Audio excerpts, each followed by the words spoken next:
Tanama est un mot taïno qui signifie papillon. Symboliquement, il nous renvoie à un monde naturel, à la Guadeloupe, sa forme, et également à des symboliques spirituelles.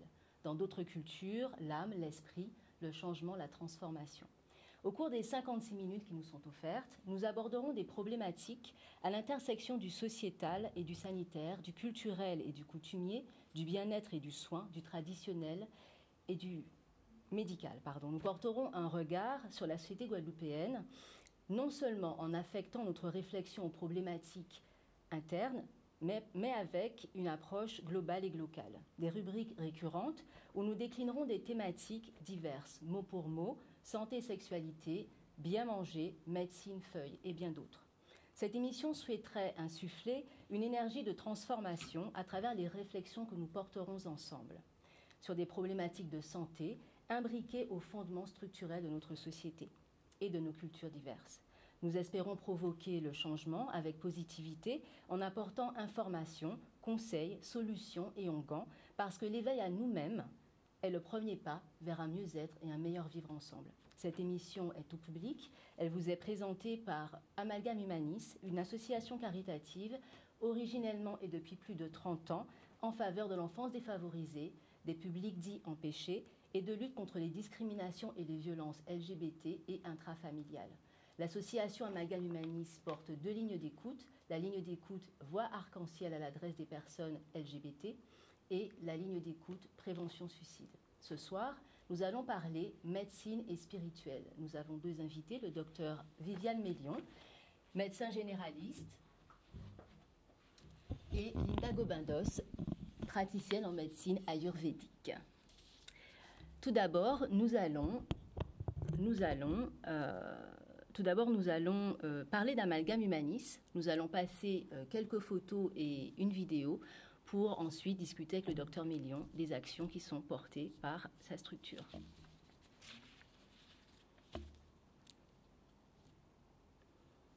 Est-ce que vous pouvez commenter les photos, docteur Mélion, en même temps?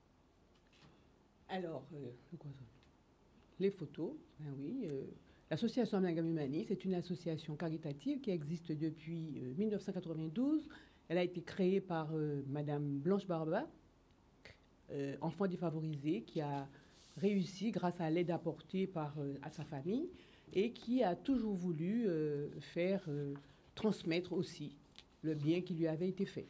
Donc l'association est une association d'aide à l'enfance défavorisée. Là, nous voyons une photo de la campagne pour les discriminations LGBT, On y doit aimer. Là, c'est aussi une autre affiche qui existe, qui a fait la une du mois dernier, pendant plus d'une semaine, sous des 4x3, des grands panneaux qui ont pendant 120 panneaux sur la Guadeloupe. Ici, ce sont des articles de journal, France Antilles, qui nous accompagnent dans ces missions et qui nous permet de parler de cette ligne d'écoute, parler des actions que nous menons et surtout de la souffrance des LGBT qui nous parle à travers la ligne d'écoute qui est ouverte 24 heures sur 24, 7 jours sur 7, qui répond au numéro 06 90 757 767, n'est-ce pas, et qui reçoit l'appel des personnes défavorisées, les personnes qui sont en manque d'affection, qui sont rejetées par leur famille et qui ont vraiment besoin de notre soutien. Nous sommes 18 bénévoles, des personnes professionnelles de santé qui répondons à leurs demandes et nous essayons de les emmener tout doucement vers un mieux-être. La prévention suicide, deuxième ligne d'écoute qui a été créée, qui répond au numéro 0690 89 17 457 et qui est aussi portée par des bénévoles, professionnels de santé, infirmiers, psychiatres, et qui répond à la demande de ces personnes dont on a vu le chiffre monter pendant le confinement. Et j'avoue que cette ligne d'écoute a été créée parce que franchement, nous nous sommes retrouvés un peu débordés avec des envies de suicide chez les personnes qui nous appelaient. Et nous avons vraiment essayé de faire de notre mieux pour les accompagner.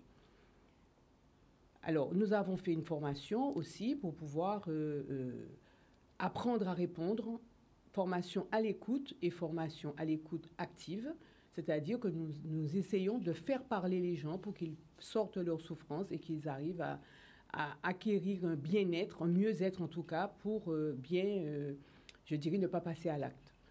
Alors, il faut savoir qu'en Guadeloupe, il y a énormément de personnes LGBT qui sont ostracisées et qu'il y a surtout une violence intrafamiliale.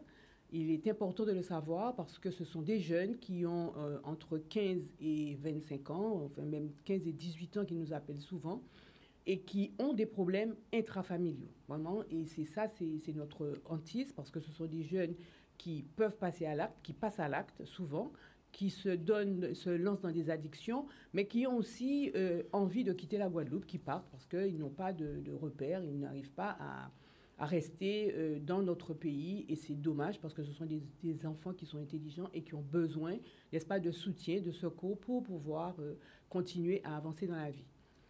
Alors, je propose qu'on regarde une vidéo qui fait partie de la campagne de sensibilisation de l'association Amalgame Humanis, qui est passée le 17 mai sur les réseaux et qui sensibilise autour du mot Makoumé. Donc, c'était la campagne LGBT contre l'homophobie, la transphobie, la biphobie et l'homophobie, évidemment.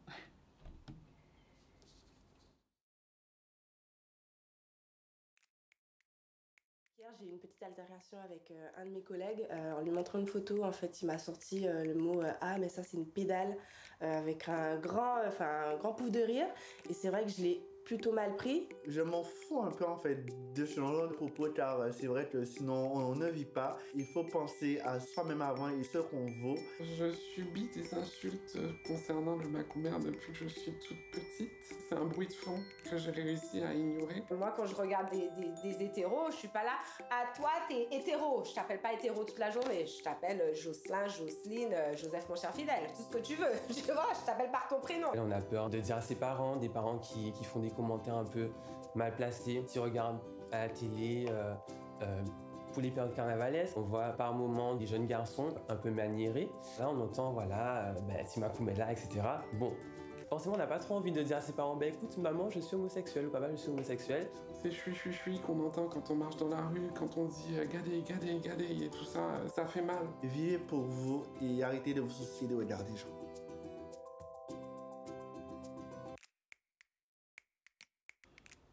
Voilà, Docteur Million. Donc c'est la campagne d'Amalgame Humanis. Est-ce qu'on peut avoir 2 mots avant de passer donc au sujet de ce soir sur l'action d'Amalgame, quelle est la vocation de l'association et surtout, après les 2 lignes d'écoute, pourquoi produire cette émission? Alors, l'association Amalgame Humanis est une association qui s'occupe des enfants défavorisés, initialement. L'enfance défavorisée, étant donné que qu'elle est née en 92, il est évident que notre population a vieilli et nous avons eu à accompagner des personnes qui sont devenues des jeunes en rupture d'insertion, des personnes en situation de handicap et des personnes âgées. Donc l'association garde toujours son cœur de métier qui l'aide aux enfants défavorisés, à la personne défavorisée, à la personne qui a des soucis. En 2019, on nous a demandé de porter la ligne d'écoute anti-discrimination LGBT pour la bonne raison qu'il n'y avait pas d'association LGBT en Guadeloupe qui pouvait le faire. Alors, je dis tout de suite que nous ne sommes pas une association d'LGBT, c'est important de le savoir parce que je ne veux prendre la place de personne, mais nous avons, au cœur de notre action, nous travaillons avec des LGBT qui nous ont rejoints, des transgenres, des homosexuels, des lesbiennes qui nous ont rejoints et qui font un travail extraordinaire avec nous. Ce sont eux qui portent le projet de la ligne d'écoute avec nous. À côté d'eux, il y a toutes les personnes infirmières, psychologues, coachs qui nous accompagnent pour la prise en charge des personnes qui ont tendance à vouloir se suicider. Pourquoi cette émission? Alors, cette émission nous est venue à tous tranquillement parce qu'il faut transmettre, il faut parler, il faut répondre aux questions. Et quand nous avons une personne qui nous appelle, qui nous parle de certains sujets, de certaines douleurs, de certaines souffrances, nous ne pouvons pas répondre à tous ceux qui ne nous appellent pas. De sorte que nous avons décidé de faire cette émission, de la créer. Amalgame Humanis la porte. Et vraiment, nous essaierons tout au moins de faire passer des messages, de donner des idées, de donner des adresses, de donner des téléphones, des lignes où nous pourrons appeler, où les personnes pourront appeler, pourront se confier. Et nous essaierons de les accompagner vraiment, pas seulement financièrement, mais aussi avec des idées, parce que comme dit un dicton, ne donne pas du poisson à quelqu'un, donne-lui une ligne et apprends-lui à pêcher. Donc c'est ce que nous voulons faire.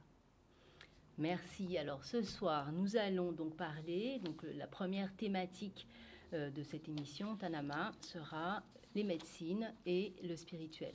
Parce que nous nous intéressons avec Tanama à la société guadeloupéenne, mais aussi aux sociétés dans leur ensemble, nous voulons nous interroger sur les médecines et les médecines feuilles. Parce que aujourd'hui, la médecine moderne n'est pas supplantée, mais en tout cas, elle est accompagnée ou se développe parallèlement à la médecine moderne en Europe, dans les pays occidentaux ou occidentalisés, différents types d'approches du corps, de corporéité, de façon de se mouvoir, de se faire du bien au corps et à l'esprit. Donc, je pourrais citer le Reiki, le yoga, l'ostéopathie, la kiné, l'ayurveda. Donc, on va en parler ce soir avec Linda Gobindos. Donc, pourquoi interroger justement la médecine? Parce que ça va nous permettre de comprendre en fait les diverses cultures aussi qui existent sur le territoire guadeloupéen, les différentes pratiques et comment est-ce que le public guadeloupéen, la population guadeloupéenne aborde le corps, aborde la santé au cœur des pratiques modernes et des pratiques ancestrales auxquelles, on va dire que nous valorisons de plus en plus actuellement. Donc ce soir, nous avons avec nous le docteur Million, qui est donc médecin généraliste, anciennement médecin-chef des pompiers, qui pratique aussi la médecine esthétique fine et qui est donc présidente de l'association Amalgame Humanis. Linda Gobindos, qui est donc praticienne en médecine ayurvédique. Et nous aurons aussi une intervention de Rachel Lolia, qui est entrepreneur et qui est la fondatrice de Parouka et de Typopéi. Donc, je vais commencer tout de suite, petite historique rapide sur la médecine moderne et l'ayurvédique. Linda pourra me rectifier si j'ai fait des erreurs de recherche. Donc la médecine moderne a été fondée initialement il y a très longtemps, pendant l'Antiquité, par Hippocrate. D'ailleurs, chaque médecin doit prêter serment, le serment d'Hippocrate. Il donnera ses bases rationnelles à la médecine en séparant la pratique de la médecine de la religion.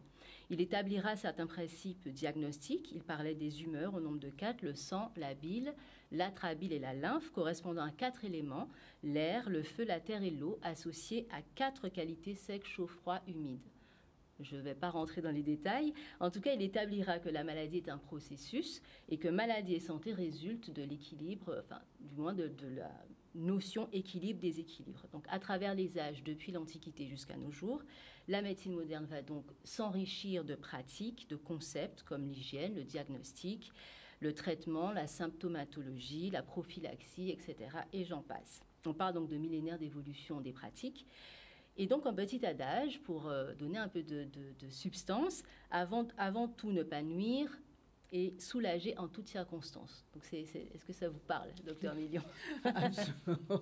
Absolument, ça me parle. Alors, la médecine, je dirais, c'est quelque chose, c'est une pratique qui permet d'aider et de soulager la personne. Il est certain que, je dirais que nous sommes tous des malades qui nous ignorons, puisque nous avons beaucoup de pathologies qui sont cachées, qui ne se manifestent pas ou qui se manifestent très tard. Mais il y a une chose qui est certaine, c'est que nous sommes responsables aussi de notre maladie. Nous sommes responsables aussi de cet équilibre santé si nous sommes en bonne santé physique, mais aussi psychique. Il y a des personnes qui sont, je dirais, très facilement déstabilisées, qui sont anxieuses, qui sont angoissées, qui vont avoir tendance à avoir soit une alimentation boulimique, soit mal mangée, on voit ce que c'est en ce moment, soit s'adonner à l'alcool, soit fumer. Donc, ça va faire le lit de la pathologie, tranquillement, alors qu'on a l'impression qu'on se fait du bien, parce que bon, on n'est pas très bien, on est angoissé, aller un petit punch le soir avant d'aller dormir, une petite cigarette parce que ça me détend, je vais me relaxer devant la télé, je vais tout oublier pendant 2 heures, je vais rester assise devant la télé. Ce sont des pratiques qui vont entraîner un déséquilibre du corps humain.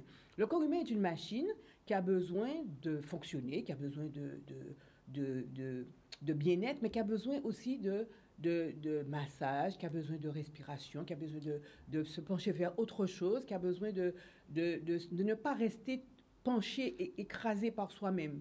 Et malheureusement, on a tendance de plus en plus à s'enfermer tranquillement sous prétexte que bon, ben, les gens vont dire, sous prétexte que ça va coûter cher, sous prétexte qu'on ne s'occupe pas beaucoup de soi. Et c'est là le lit de la pathologie et de la maladie. Maintenant, la maladie, il y a des personnes qui sont pas bien nantis, pas bien lotis, je dirais, parce qu'ils ont des terrains défavorisés, parce qu'ils ont des pathologies familiales qui se reproduisent de génération en génération. Et on n'a pas encore trouvé le moyen de bien expliquer aux gens que si vous avez un parent, un grand-parent qui a une pathologie quelconque, ben, il faut faire attention parce que vous pouvez l'avoir, il faut au moins faire la surveillance. C'est là la place de la prévention. Il est très important de s'occuper de soi, de faire de la prévention, de faire ses bilans régulièrement, de bien manger, de se faire masser, de faire son activité physique, de marcher, de respirer, de se faire plaisir aussi. Je ne dis pas que c'est seulement le plaisir de prendre le petit punch, mais c'est aussi le plaisir de regarder des plantes, de marcher dans la forêt, de cultiver son jardin, de discuter avec l'autre, d'écouter de la musique.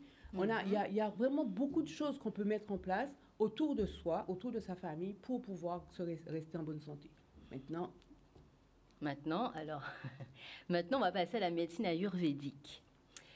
Alors, selon ce que j'ai trouvé, Linda, la médecine ayurvédique donc remonterait, selon certains, au Veda, donc un ensemble de textes très anciens datant de la période védique, dite védique, 2 millénaires avant Jésus-Christ.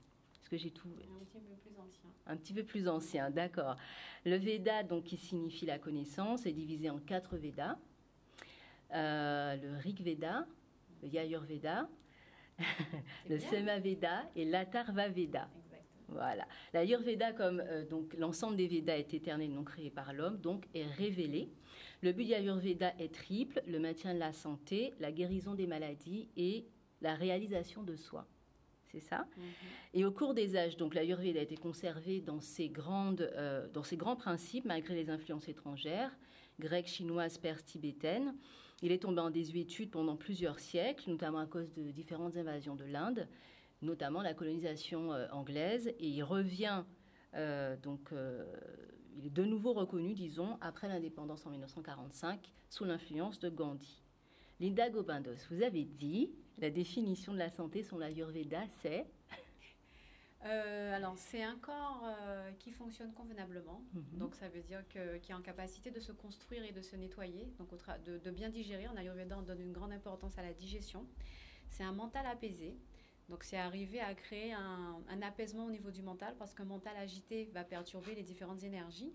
Et aussi un cœur épanoui. Donc, ça se passe aussi sur le plan émotionnel, puisque selon l'Ayurveda, on n'est pas juste un corps physique. On a un corps, un mental et un cœur émotionnel qui ressent les choses. Et en fait, l'Ayurveda prend aussi en considération le fait que nous soyons des âmes qui habitons en fait un corps de chair. Donc, il faut pouvoir prendre en considération, quand on parle de santé, toutes les dimensions de l'humain, pas juste son corps physique. Et donc ça, c'est pour la définition de la santé. Mais je vais rebondir sur quelque chose que vous avez dit par rapport à la médecine tout à l'heure, la définition de la médecine. Vous avez parlé d'Hippocrate. Moi, j'ai toujours dit qu'Hippocrate a très certainement été en Inde, parce qu'il a utilisé beaucoup de termes que l'Ayurveda décrit 5000 ans avant, notamment les humeurs. Donc, en médecine moderne, Hippocrate parlait de 4 humeurs. En Ayurveda, on parle de 3 doshas. Et ils sont basés, en fait, sur les 5 éléments. Donc, Hippocrate a parlé de 4 éléments. En Ayurveda, ce sont les mêmes éléments, mais on rajoute l'élément espace. Et ensuite, il y a beaucoup de similarités. Quand Hippocrate dit « faites de votre alimentation votre premier médicament », c'est quelque chose que l'Ayurveda avait déjà dit avant. Donc, je soupçonne Hippocrate, on n'a pas de preuves, hein, mais d'avoir été en Inde. De s'être inspiré, donc, d'autres pratiques. Oui. Donc, vous avez déjà répondu à 2 de mes questions. Donc, on a parlé un peu de votre définition de la médecine, de l'approche, en fait, de vos pratiques. Et nous allons donc parler de la causalité. On a parlé un peu de la causalité avec le docteur Mélion. Quelle serait, du moins, la causalité de la maladie selon l'Ayurveda? Alors, nous, on parle souvent d'un trouble au niveau du feu digestif. Donc, le feu digestif, c'est quoi? C'est tout notre métabolisme. Donc, c'est toutes les fonctions qui vont nous permettre de digérer, de créer notre corps et aussi de le nettoyer. Donc, quand le feu digestif est perturbé, que ce soit par exemple, du stress. Quand on est stressé, on ne digère pas bien. Quand on a un choc émotionnel, on est perturbé. En général, quand ça ne va pas, le premier truc qui disparaît, c'est la faim. Quand on a un accident physique aussi, ben, ça perturbe le tube digestif. Et pour nous, à partir du moment où nos capacités de digestion sont perturbées, le corps commence à emmagasiner des toxines. Donc nous, on appelle ça ama. Donc ce sont des débris alimentaires qui sont mal digérés. Et à partir du moment où le corps commence à emmagasiner ces débris, au bout d'un moment, ça s'accumule et ça crée ce qu'on appelle en fait les toxines. Par la suite, donc pour nous, une maladie se propage au fur et à mesure. Ça se fait sur plusieurs années. On a d'abord une accumulation des toxines et au bout d'un moment, ces toxines se baladent dans le corps au travers de la circulation et vont partir à la recherche des points faibles. Et les points faibles peuvent être, comme le docteur Million l'a dit, par exemple, si on a un antécédent familial, eh bien effectivement, ce point faible pourrait se développer en fait là où il y a l'antécédent familial. Si c'est une famille où il y a du diabète déjà, à force de faire accumuler des toxines, il se peut que justement ces débris se manifestent là où il y a au niveau du pancréas. D'accord, c'est vraiment intéressant. Mais je pense qu'on va pouvoir revenir dessus tout à l'heure parce que je crois quand même qu'une maladie s'installe avec le temps, docteur Million, et que peut-être que la médecine, est-ce que la médecine, elle intervient peut-être pas de manière prophylactique, comme on dit, pas assez de prévention, ou peut-être que les gens ne font pas assez attention?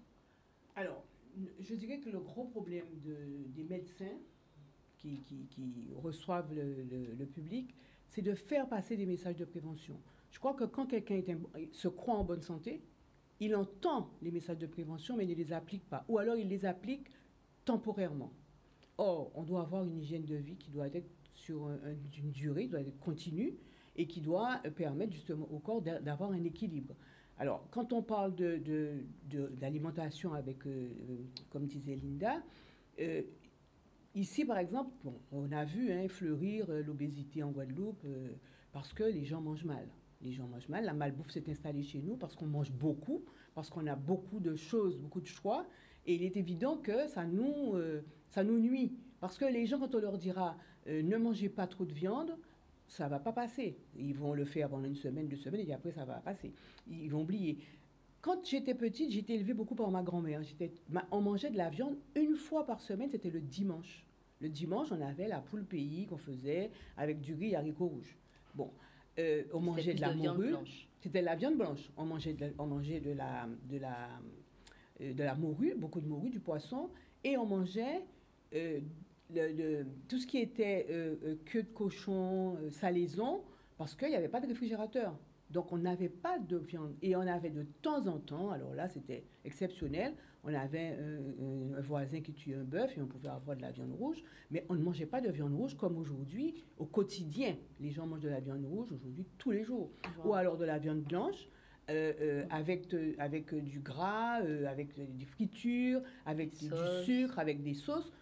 Nous, on ne connaissait pas ça. On mangeait beaucoup de racines et on ne mangeait pas de pâtes, on ne mangeait pas de riz, on mangeait pas... Enfin, je me rappelle que mon père était un gros mangeur de riz. C'est vrai que le riz, ici, on en mangeait beaucoup, mais c'était surtout le plat du dimanche. Le reste du temps, c'était les racines et beaucoup de salades. On mangeait toujours une salade avant ou une crudité ou une cuidité avant, au début du repas.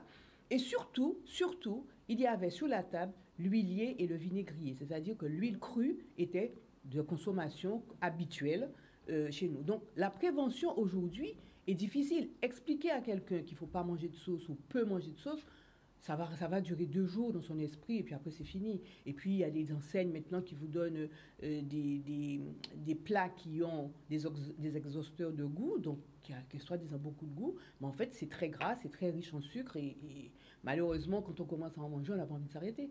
Donc, c'est notre problème. Alors, j'aimerais qu'on regarde une petite vidéo, une courte vidéo de Linda Gopindos qui nous explique en quelques points l'ayurvédique.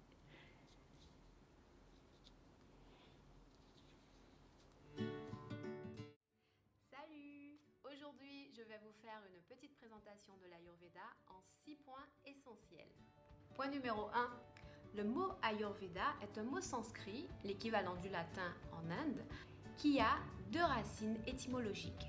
Ayur qui veut dire la vie et Veda qui veut dire savoir, connaissance, science, art. On pourrait donc traduire l'Ayurveda comme étant la science de la vie ou encore, comme j'aime dire, l'art de vivre en harmonie avec notre nature intérieure et la nature qui nous entoure. Point numéro 2.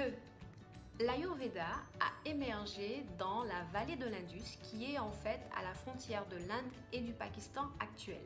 La vallée de l'Indus serait donc le berceau de naissance de la médecine ayurvédique. Malheureusement, par les temps qui courent, je vous disais dans une autre vidéo que l'information circule sans nécessairement être filtrée. On entend souvent dire que le berceau de l'Ayurveda se trouve au Kerala, dans le sud de l'Inde. Mais ceci est une erreur. Le Kerala est le berceau de la renaissance de l'Ayurveda. Je vous raconterai ça une autre fois. Point numéro 3. L'Ayurveda est actuellement le système de santé le plus ancien qui existe dans notre ère. En effet, c'est une médecine qui a plus de 5000 ans. Je ne sais pas si vous vous rendez compte, 5000 ans. C'est-à-dire qu'elle a commencé à émerger 3000 ans avant Jésus-Christ. C'est pour cela qu'on la considère comme étant la mère de toutes les médecines. Et oui, lorsque l'on commence à découvrir ces principes de base, on se rend compte que celui qu'on considère comme étant le père de la médecine, Hippocrate, parle de beaucoup de choses inspirées de la médecine ayurvédique. Je me demande si Hippocrate n'a pas été faire un petit tour en Inde. Et pourtant, c'est lui qu'on considère comme étant le père de la médecine. Point numéro 4. L'Ayurveda est un système dit holistique, c'est-à-dire qu'il considère l'individu dans sa globalité, avec son corps physique, son mental et ses émotions. Et oui, vous n'êtes pas juste un corps de chair. Son but n'est pas du tout de soigner les symptômes, bien au contraire. Nous cherchons à trouver la racine du problème, qu'il soit dans le corps physique, le mental ou les émotions, dans le but d'aider l'individu à s'équilibrer à tous les niveaux. Point numéro 5. L'Ayurveda est une discipline très vaste. Et pour aider un individu sur le plan mental, physique et émotionnel, nous avons plusieurs outils. Des conseils en alimentation, des conseils en hygiène de vie, des soins qui comprennent entre autres les massages, la phytothérapie et le développement personnel. Point numéro 6. En Inde et dans quelques pays en Asie, l'Ayurveda est reconnu comme étant une médecine à part entière. Il faut savoir que l'Organisation mondiale de la santé a reconnu l'Ayurveda comme étant une médecine traditionnelle et ce depuis 1982. Aujourd'hui en France, c'est une médecine plutôt considérée comme une médecine douce ou encore alternative. Et moi, le terme que je préfère, c'est une médecine complémentaire. Lorsque j'ai commencé à pratiquer l'Ayurveda, je me trouvais en Angleterre. Et en Angleterre, on parle plutôt de médecine complémentaire car il y a une médecine qui est en train d'émerger, c'est celle qu'on appelle la médecine intégrative qui vise à combiner les médecines traditionnelles ou encore dites douces avec la médecine conventionnelle, la médecine allopathique. Et mon souhait le plus cher serait de voir émerger la médecine intégrative sur le territoire français en espérant pouvoir combiner la médecine allopathique avec la médecine ayurvédique. Voilà, c'était ma présentation assez rapide et succincte de l'Ayurveda.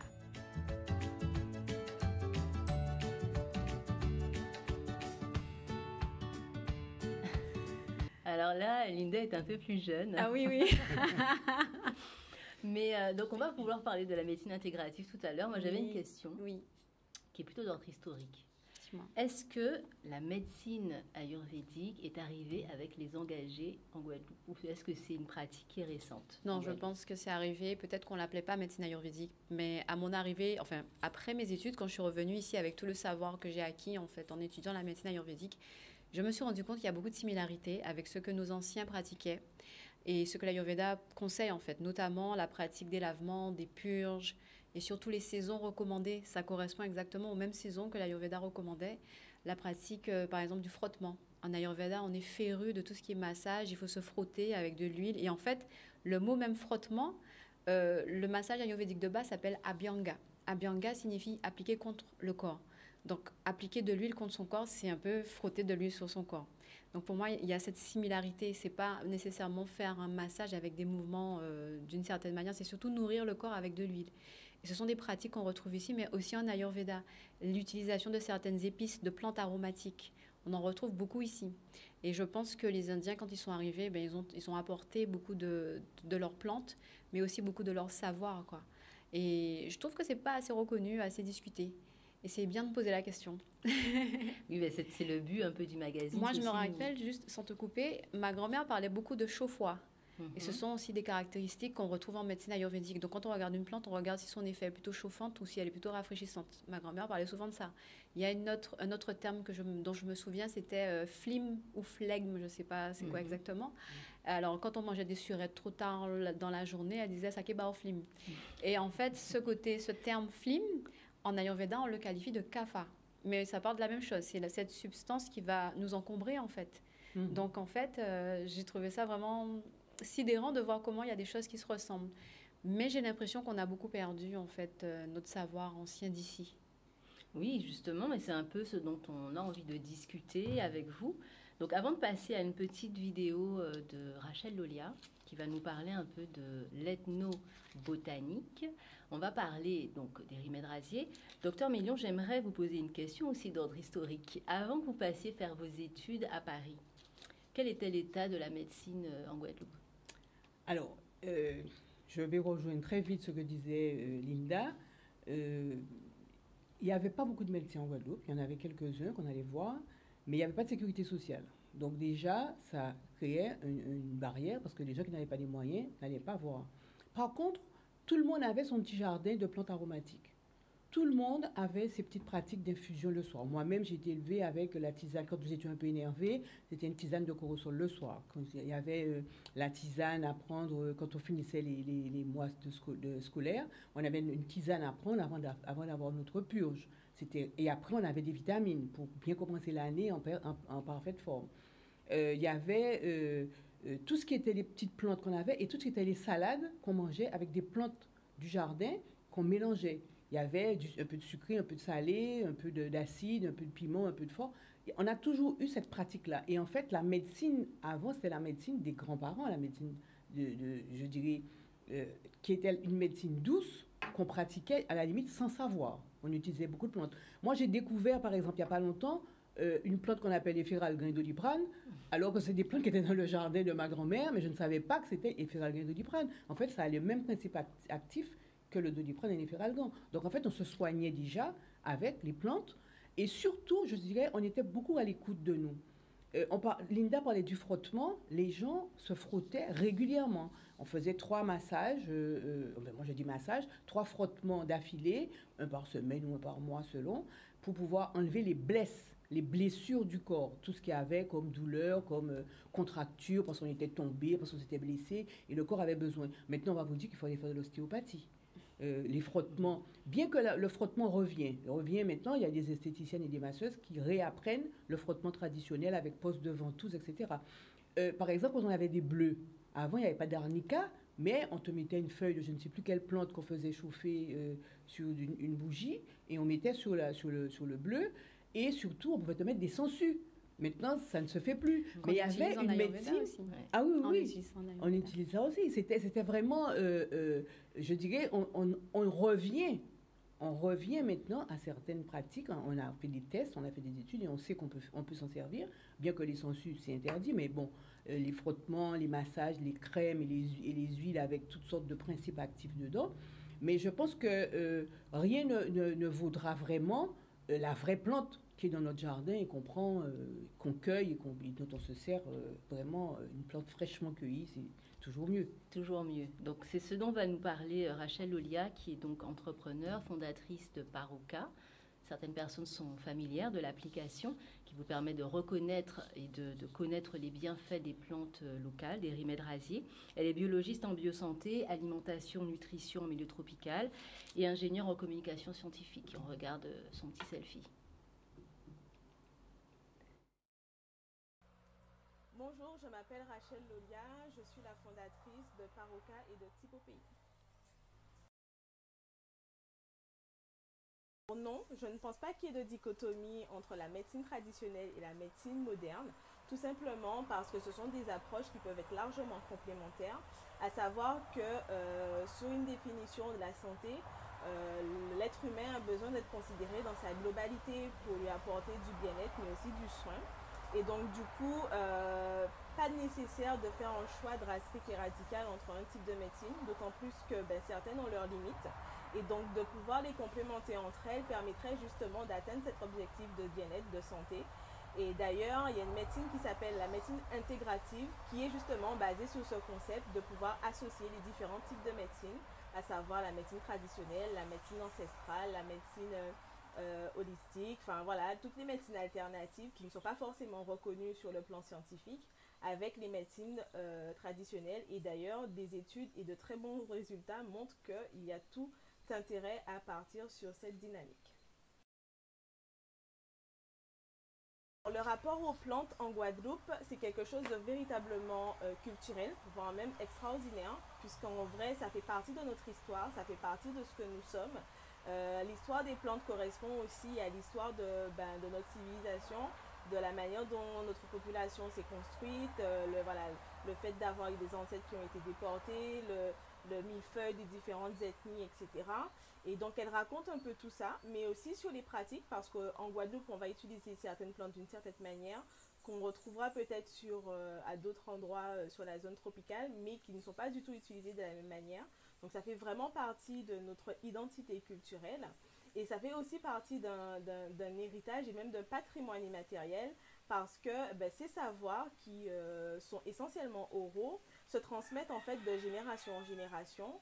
Malheureusement, certaines peuvent être un peu biaisées, et tout l'intérêt aujourd'hui de Paroca, ça a été de pouvoir codifier ce savoir-là de manière à préserver dans un premier temps, mais aussi à rendre plus accessible avec des informations vérifiées scientifiquement, des informations où il n'y a pas de fuite ou de perte d'informations, et qu'on avait le maximum de l'information disponible au plus grand nombre.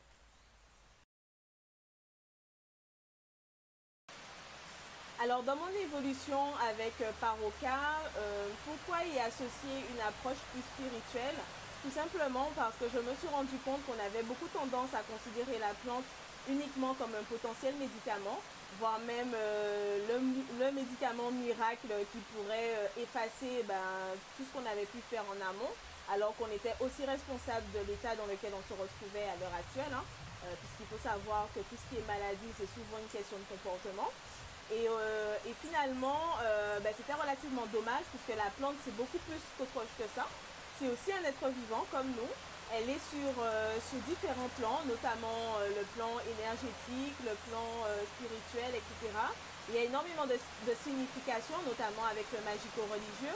Et donc, il était pertinent de passer d'une approche ethnopharmacologique à une approche ethnobotanique pour mieux comprendre en fait le rapport avec la plante, comment on avait pu cheminer avec elle tout au long de notre histoire, et comment aujourd'hui on pouvait à nouveau se repositionner vis-à-vis d'elle et être dans une interaction équitable, à savoir qu'elle nous apporte certes du bien-être, mais que nous aussi on peut la protéger et permettre cette transmission auprès des autres générations, en ayant pris conscience de sa valeur complète, entre guillemets, et non pas en tant que potentiel médicament, qui pour moi est quelque chose de relativement limité.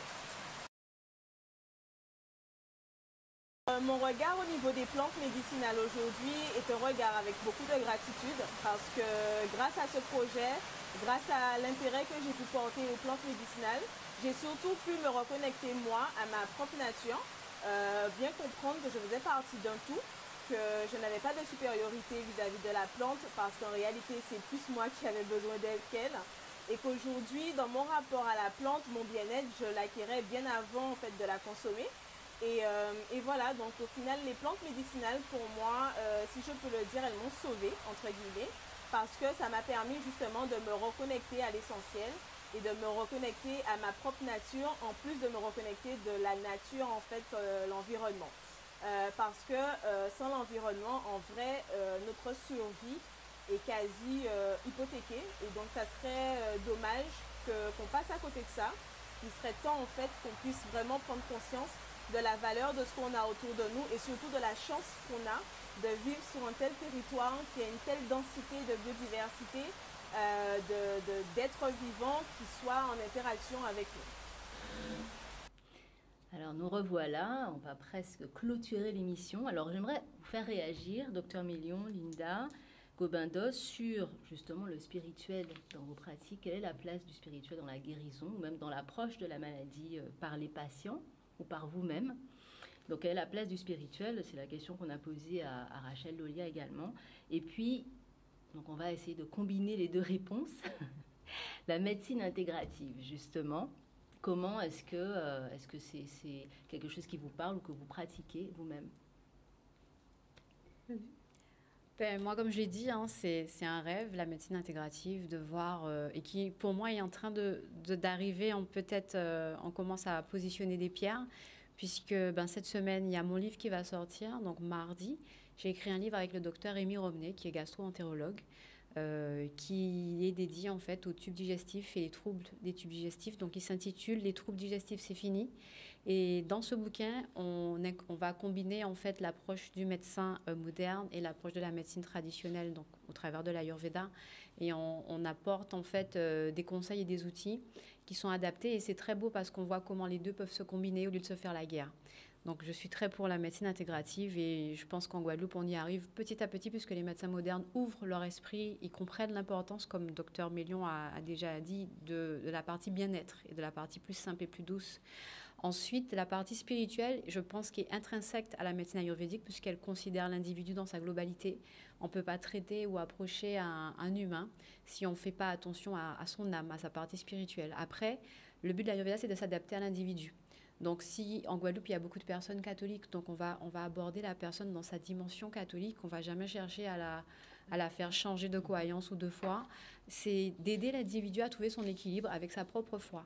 Et ça fait déjà partie de notre culture, puisque quand on tombe malade, la plupart, je pense, d'entre nous, on fait une petite prière, déjà pour soi-même, mais aussi nos familles. Et en tant qu'individu à part entière, la partie spirituelle arrive parce qu'il faut se reconnecter à soi pour être en bonne santé. Donc il faut apprendre à s'écouter, s'entendre, se ressentir. Et c'est d'abord, selon l'Ayurveda en tout cas, ainsi qu'on peut être en bonne santé. Parce que si on ne s'entend pas, si on ne se ressent pas, on ne peut pas faire les bons choix quotidiens dans le but de ne pas tomber malade en fait. Donc la prévention et même le soin passent par l'écoute de soi-même.